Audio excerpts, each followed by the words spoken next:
Wanadhani asibongolala. Tumejamu sijifanye uja notice. Wanadhani asibongolala. Tumejamu sijifanye uja notice. Mwambie punde imechoka sana. Kenya Treasury ni ATM. Na mwenye hiyo ATM card ni ule mwenye tunaambiwa ako na container imejazwa pesa mahali. God, when can that container just catch fire? Hiyo pesa haiko kwa economy. It's not rotating. 1.3 million. Sorry, trillion.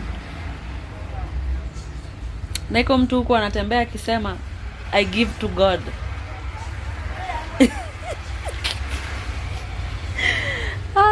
Wacha nishuke Rajab.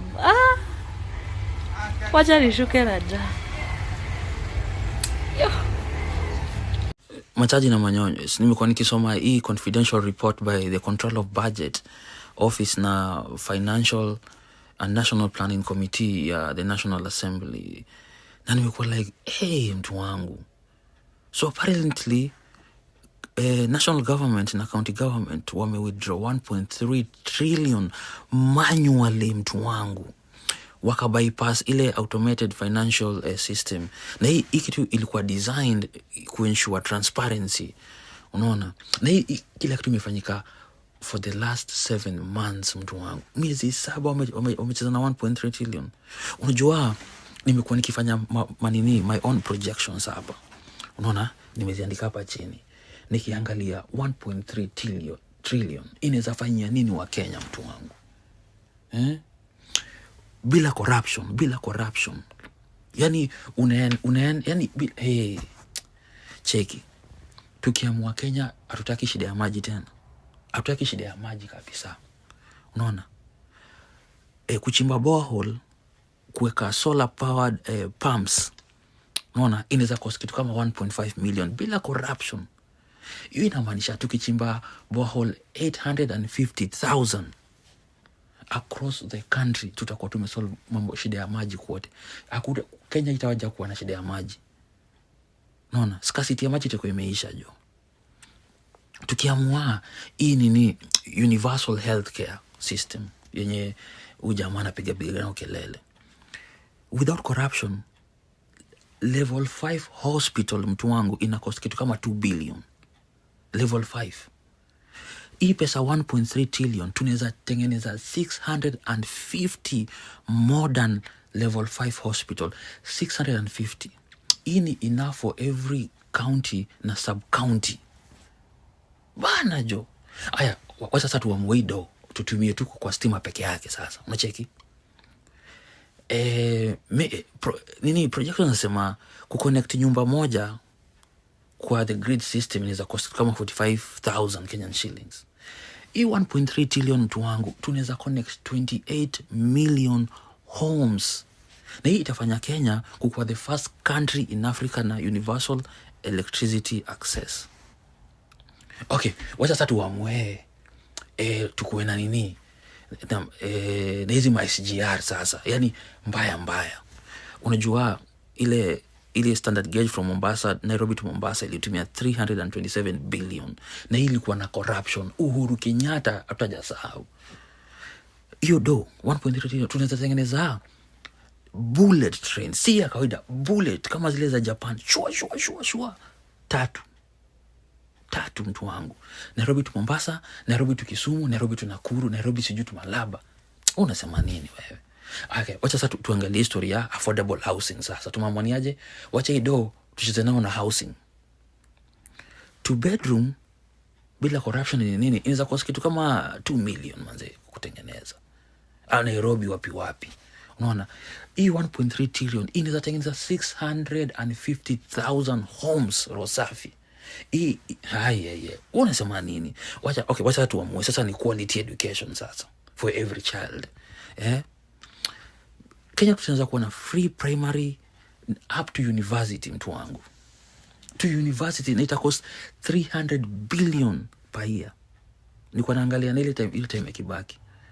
Hii pesa inaweza fund free education from primary to university for 4 straight years, mtu wangu, miaka 4 jo.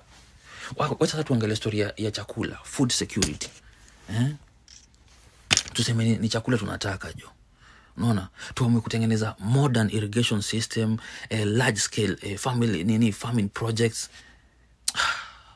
Hii 1.3 trillion inaweza tengeneza 100 mega irrigation projects.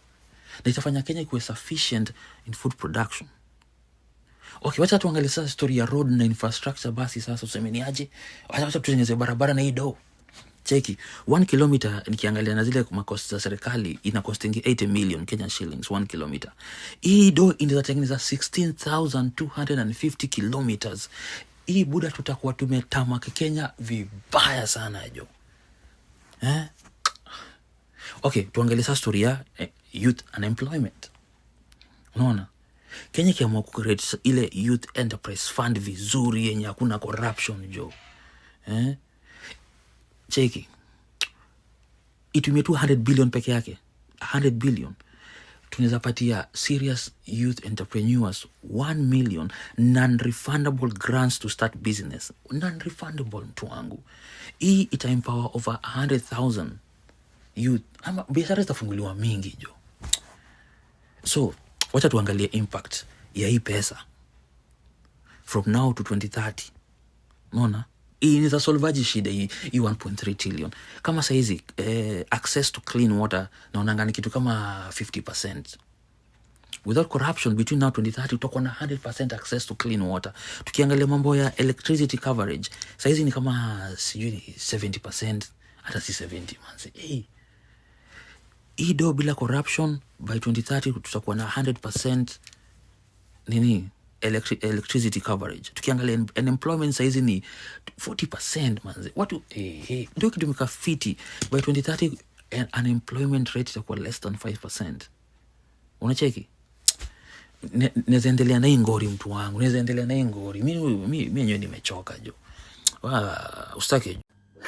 And as we are enjoying our weekend and Kenya is struggling and counties are struggling, remember all the counties combined, listen to this. In the last financial year, they spent over 15 billion Kenyan shillings to pay ghost workers. Ghost workers. A worker who is in the payroll but does not exist in reality. They don't work in that office. Their details are in the payroll, but they don't work in that particular office. These are mostly children, wives, employees. I can tell you, I know this for a fact that most of them are employees in their own companies. When you see a ghost worker, like if you go to a company and you find there are 5 ghost workers, look at the top management. Those people, those names are in their companies. So if you are investigating, please know these ghost workers, they work for the people who are allocating this money to them. And they receive these salaries. So wewe uko na mfanyikazi lakini serikali ndiyo inamlipa. I can tell you for a fact that what happened. Bonnie Kalwale this week on Senate said that this is how you know that this country, Kenya, is truly in the trenches, because we have started having diseases that are commonly found in states that have governments that do not function and in states that have war, like Sudan and South Sudan. That disease is called black fever or Kalaza. It has started manifesting in Marsabit. Let us pray to God it does not come to the highly dense, populated counties, because we are going to be in a lot of trouble, and especially because our health sector is failing or has failed. And do you know why it's failing? Because the control of budget is telling us that 1.3 trillion Kenya shillings, which happens to be a third of our budget, has been withdrawn in cash by both national and county government. We cannot account for this money because the way it was withdrawn was illegal and unlawful by the government of the day. With this, I only have 2 statements. You can't fix stupid. And secondly, I think umejoin ile ligi ya kupigwa home and away. Yani kukataliwa nyumbani na ugenini. Enjoy your time. Pontius Pilate, the Kenyan version. Okay. The Kenyan version. I'm even told that there is one of the cabinet minister who was caught in Dubai with 20 million cash, and you actually came through him, so he wasn't taken to a court somewhere or arrested. You know that, Mr. President. Of some minister being found in Dubai, I don't know, last week, with $200 million or something. It's fake news. That is not true. Ndo huyo amelaunch tena. Makofi kwake. Sawa? Jua kuna kitu ingine ya maana anataka. He always wants an audience. An audience. Kizungu ni ngumu.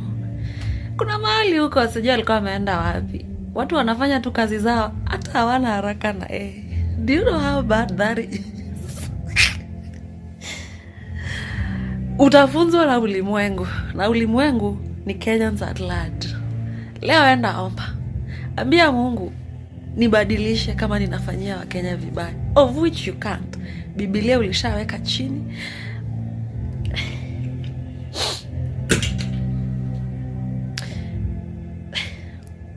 Sina mengi leo. Good morning. How are you? So, over the past few days, I've been thinking, what is the game plan of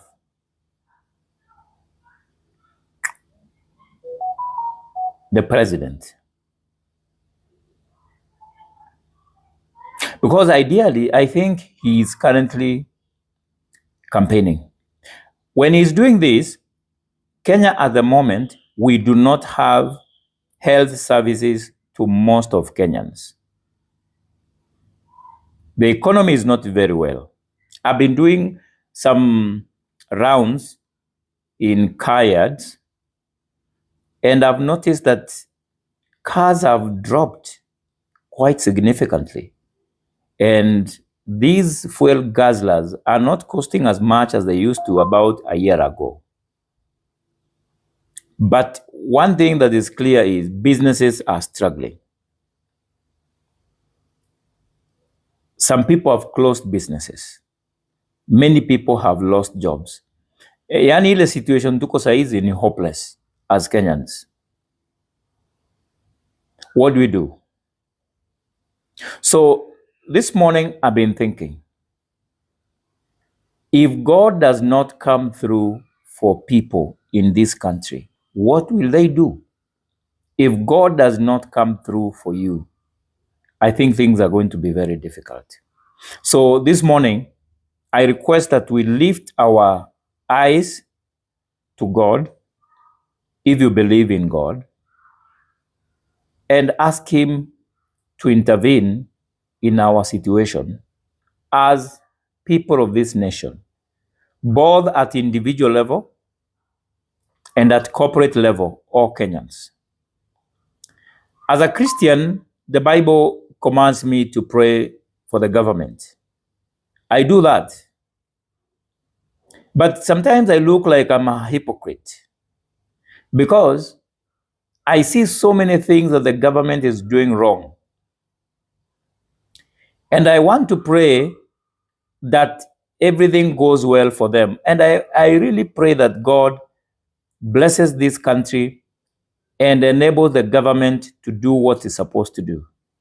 But I'm quite aware that together with the politicians who, beginning from Ruto, Kindiki, Musalia, and the rest, all the way to the MCA at the ward level, these are politicians and they come and go every 5 years. Some are re-elected, some are not re-elected. So, but there is the government that exists, whether we have an elected leader or not. These are the government civil servants, all the way from, I think, deputy PS or something, to the very lowest civil servant in the hierarchy. And these are the people I pray for, because most of the times they're the ones who make the decisions. These are the people you find in every government office when we go for services. We never meet politicians in most of government offices. But remember, politicians are influencing how these people are working. So I believe me praying for the government is different from praying for individuals.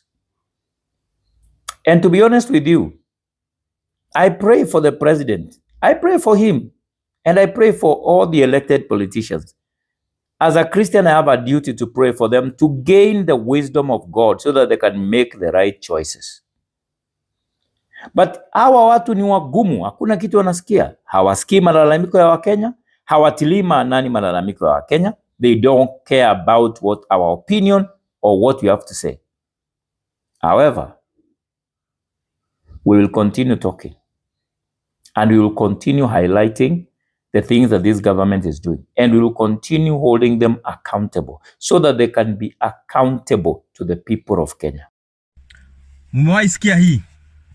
Today, some youth, Gen Zs, raided a church, vandalized everything, and mobilization was done in TikTok. And to make things worse, there was a court order that came from the TikTok. Nowadays TikTok unasikia kuna court. Unaweza pelekwa high court kwa TikTok, unaweza pelekwa court of appeal, unaweza pelekwa Supreme Court. Sasa hii kesi yao jana ilifika mpaka Supreme Court huko TikTok. Na sijui waka agree that church should not be left standing, it does not serve God. So leo wakaenda, wakairaid, wakavandalize anything. Everything that was there. Wakavunja mabati na wakaenda na kila kitu. Walikuwa na court order yao ya TikTok. Na nyinyi wengine hapa mnaendelea kudanganya kaongo that 10 bila break. Hata hii 5 sioni Kasongo akimaliza. I'm telling you for free. We are in a different dispensation. And let me tell you, if these youths, politicians, you will not create employment for them, I'm telling you, is a time bomb. Umewaisikia lini watu wakienda kanisa wana vandalize kila kitu, wana raid kanisa? Ni huko juu. Ha. Na siku hizi haendi the court, the normal one. Nimekwambia hata ule the turban guy na the wives, mambo yao yote ilimalizwa kwa the TikTok court.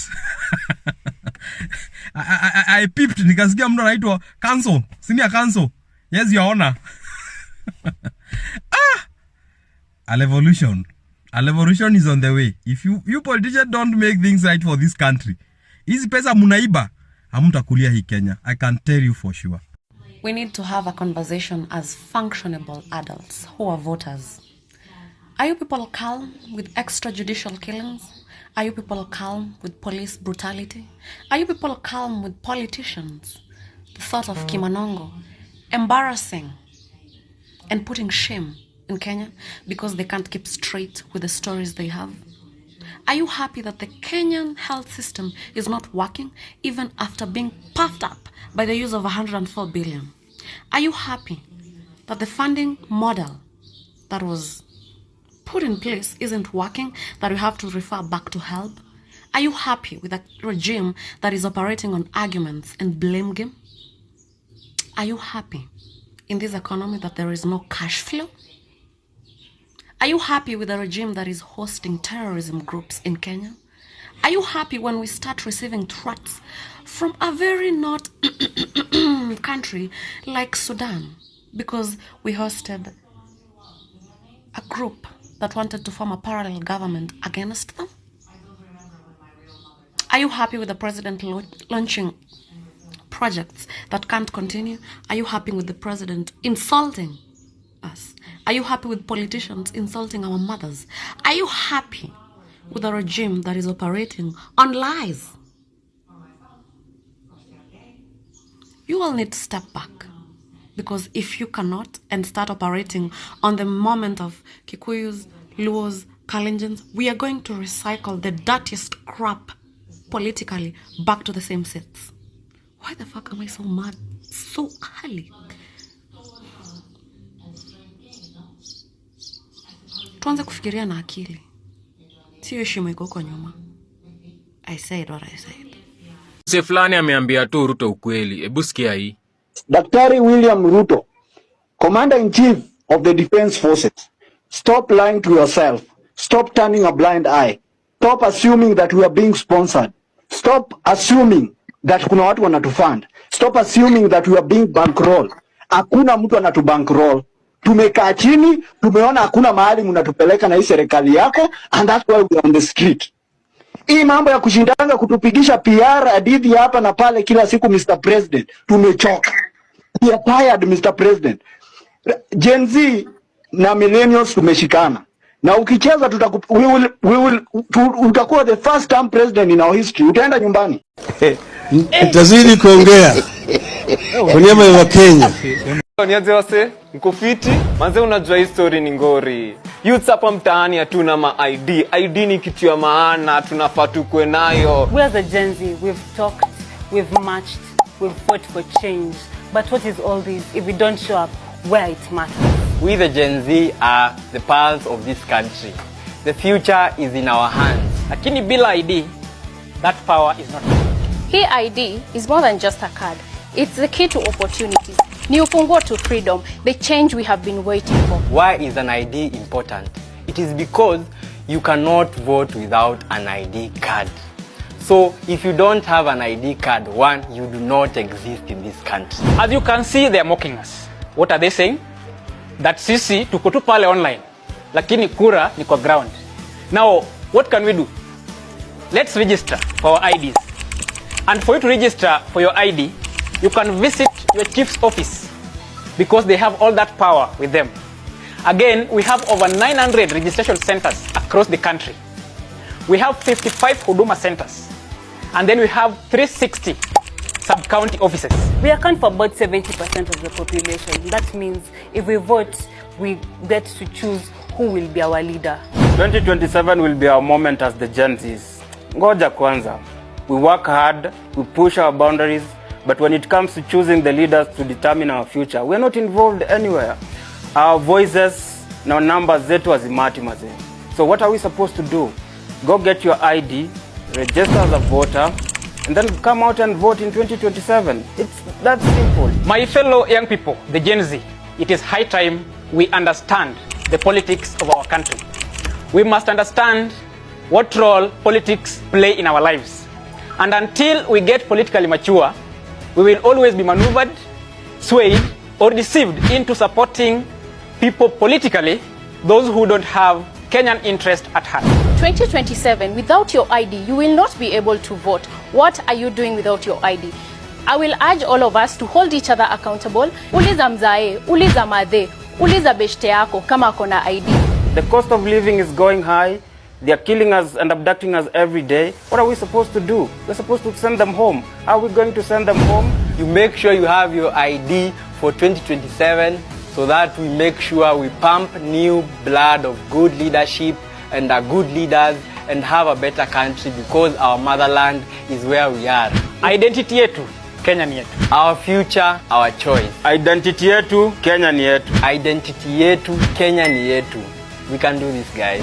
Twende tukapate ID bana. Mimi mwenyewe niko na ID yangu. Here's my ID. Salute you all. To my fellow young Kenyans, if you are not a registered voter, please make the time to go and register as a voter. Because Kenya's future depends on you and me. So how do you register? There are IEBC offices in every constituency, and that is where you register. So please find the location of the IEBC office in your constituency and register. All you need to carry is your identification card or your passport. There are those who are saying that Huduma centers are registering voters. Huduma centers do not have an IEBC desk as of now, maybe later. So please go register and let's prepare to save Kenya together. And for those who have registered, please go to the IEBC portal and verify your details. Please. Now, so some of you are very wicked. And I don't have up to 10,000 subscribers on YouTube. Some of you are my village people. You are my village people. I will not hide mouth. All of you are my village people. You are the one that is following me. Go and subscribe to my YouTube to prove to me that you are not my village people. Thank you. Wa Kenya. Ati Trump aliweka Biblia chini akaanza kazi. Na kuna mwingine aliweka Biblia chini akaanza wizi. Nyinyi mutakujiwa. Nyinyi ongeeni tu hivyo. By the way, guys, if y'all have not realized, Trump has been a sworn-in president for less than 48 hours. But the changes he's already making are massive. Like, he's making big decisions in less than 48 hours. In less than 48 hours, amemaliza LGBTQ. Amesema huko kuna gender mbili peke yake, male and female. In less than 48 hours, amerudisha TikTok. In less than 48 hours, anyway, na kuna huyu wenyu anafanya campaign. Anafanya campaign. Ai. Mungu tusamehe. Anafanya campaign. Hey. Mheshimiwa William Ruto, wewe ni mwizi. Msaidizi wako ni mwizi.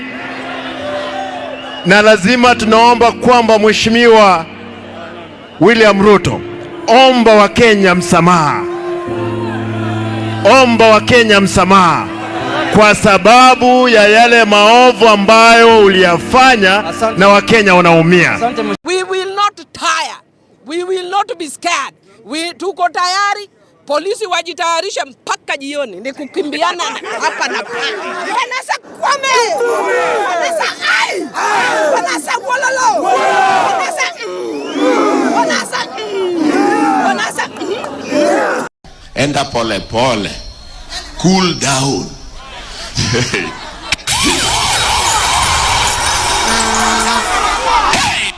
We are not cooling down any soon. In fact, it might get hotter. We will consolidate. Kisungu kubwa. And after we consolidate, we will strategize. Here I come. Oh, here I come. Oh. Hello.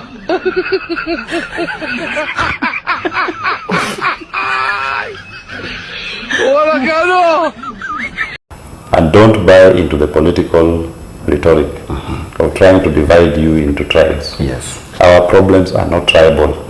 There is no Kikuyu problem, there is no Kalenjin problem, there is no Luo problem, there is no Somali problem.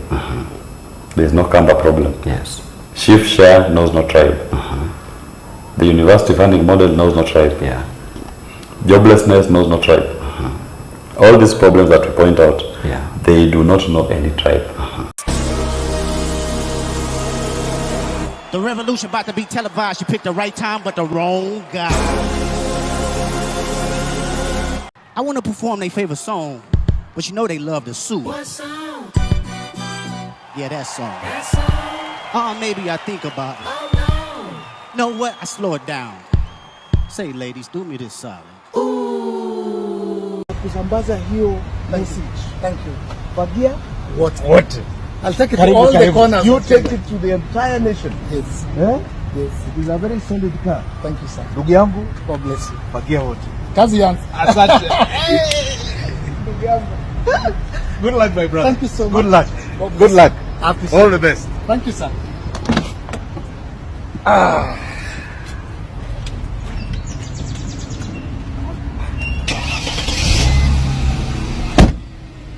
It's time for a fresh start.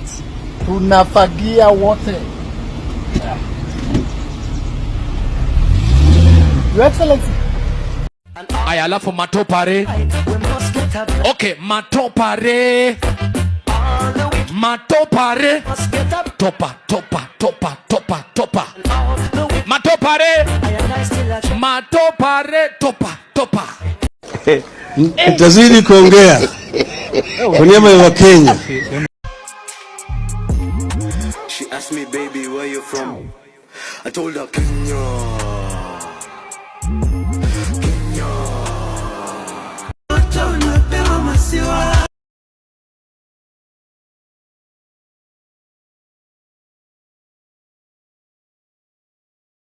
I beg of us, I really want to beg of us today, as the chair of UDA, let's stay focused to what it is we promise those hustlers.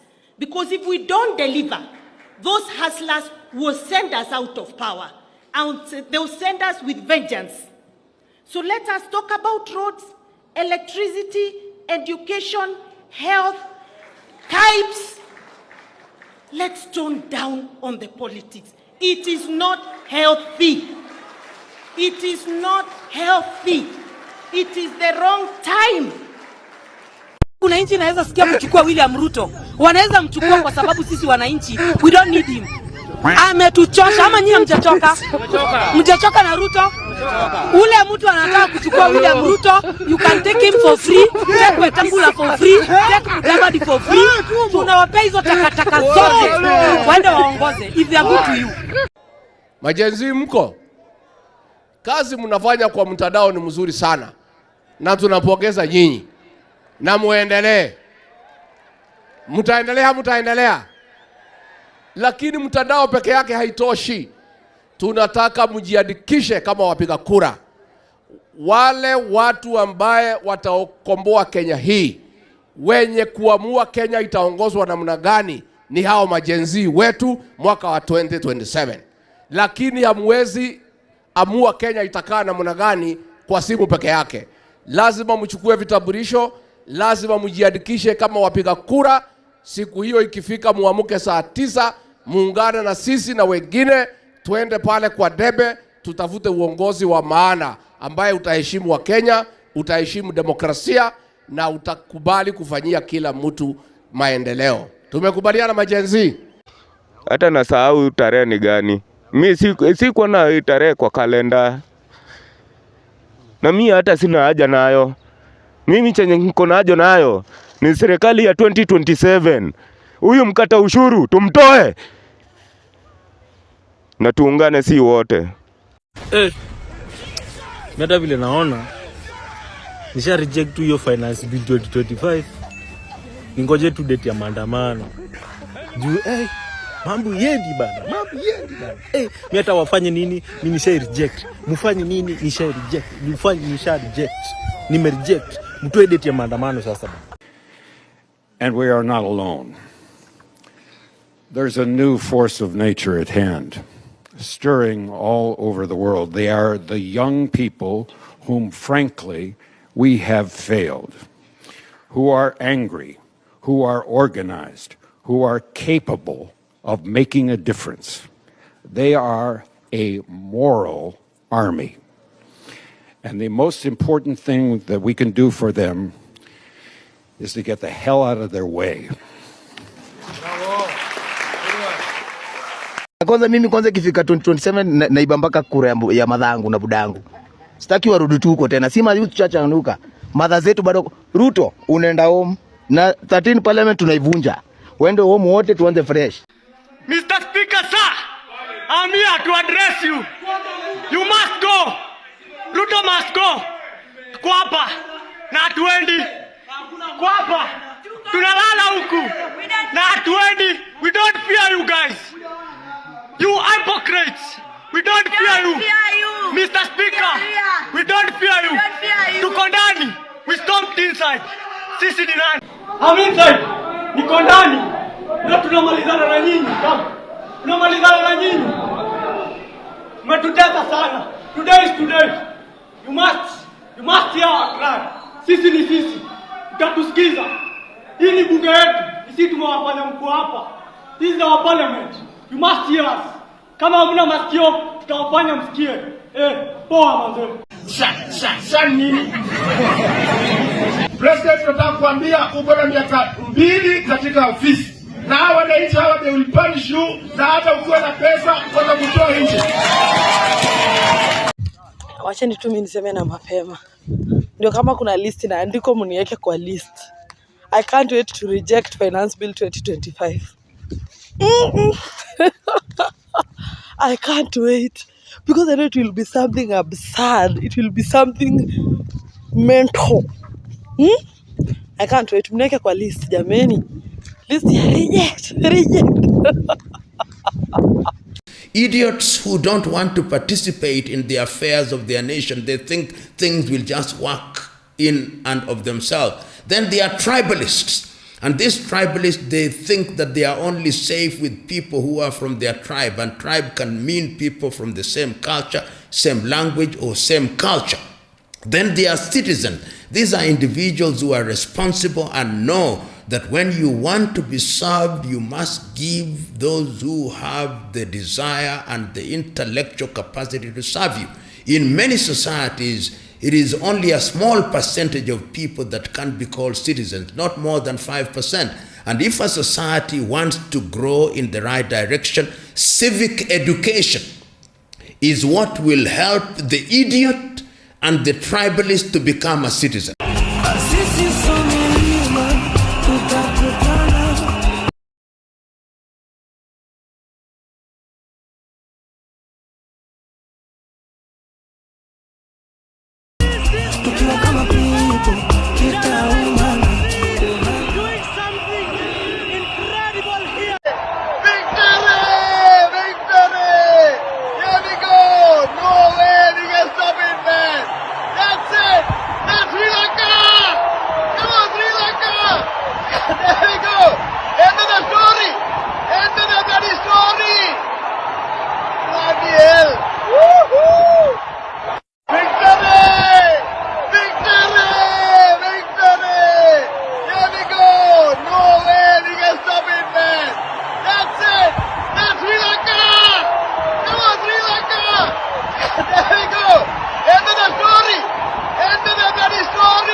Mungu yetu itoe Ruto Kenya, hata kama angalau na jali.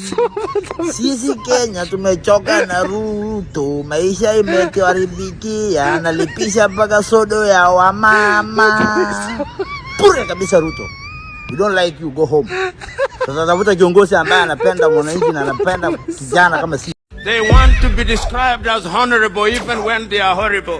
They acquire things which they have not worked for. They promise us things that they know they will never deliver. And there is no shortage of such men and women in the African continent. Now, why do you want Ruto gone? We want Ruto gone because he is killing innocent people. He's wanting to pass the Finance Bill 2024. He's putting tax on sanitary products that girls can't even buy. He can't go to school. He's corrupt. He's taking the money. He needs to go. Yes. Get out. If you're going to raise anything, start with your hairline. Nice. Control, Alt, Delete, Ruto. The drunk did better than you. Drunk did better than you. Nice. Now the next election, yes. Unajua hawa ndio watakuwa nasema fagia wote ama mtasema namna gani? This generation, yes, they use their might because they didn't vote, the largest vote in the last election. Hi Kenyans, mi sina maneno mengi. All I want to say is Ruto must go like yesterday. Bye.